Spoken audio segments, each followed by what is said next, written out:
guys, welcome to this first edition of 1 Minute Message. Every Monday we're going to be posting a short 1 minute devotional to help you engage in the Word. It's going to be on every social platform we have as a student ministry, and it's crazy how much information can be put into 1 minute.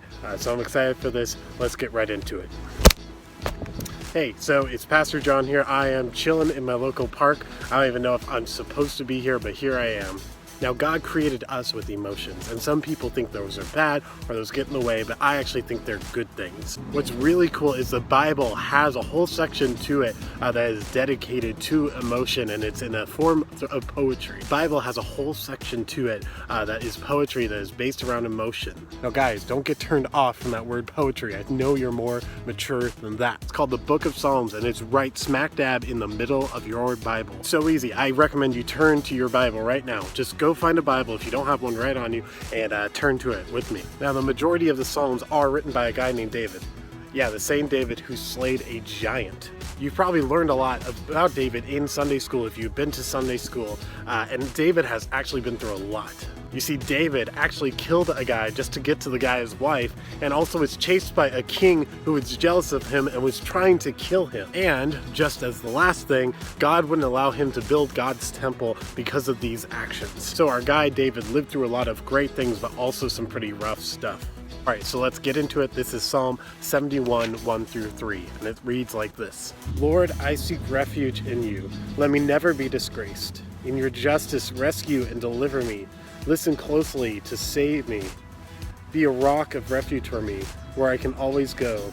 Give me the command to save me, for you are my rock and fortress. I love that David is calling on God to be his rock, to be his fortress. That's awesome. I think I need that in my life, and I think you need it as well. David also wrote a psalm just a few chapters back, and it goes like this.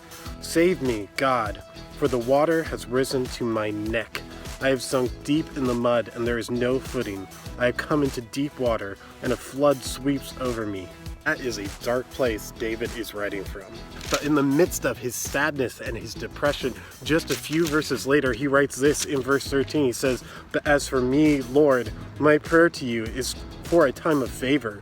In your abundant, faithful love, God, answer me with your sure salvation. In the midst of David's sadness and depression, he reaches out to God through prayer. You see, through his emotion. He reached out, and just like we learned a few weeks ago in our series of faith and anxiety, we learned how to reach out to God in our emotion, in our time of need, in prayer, and that's what's happening right here. So know that your emotions aren't bad things if you bring them to God and bring them before God and seek His help through it. Now, I'm really excited because this week in our social media, we're going to be looking at the Psalms, looking more into the Psalms and how to pray through the Word, pray through the Psalms. Hopefully, they can bring you some peace of mind, peace of soul, peace of heart in this time of craziness of this COVID coronavirus season. All right, P.S. I have a few other things to talk about. So I know this is probably over a minute, or this edition will be over a minute. All right, cut me some slack. This is the first time I'm doing this. We are actually just starting a Bible study together as a high school student ministry called Subject to Change. You can find it on the YouVersion app. It's probably the Bible app you already have on your phone. So search for that. Add me as a friend on there, John Sprouse, and we can work through this study together and through this season of change. Hopefully there's a link to that somewhere on our social media, in a link somewhere that you'll be able to find. So excited for that, excited to be going through the Psalms together. See you later. Oh my gosh, the cops are here.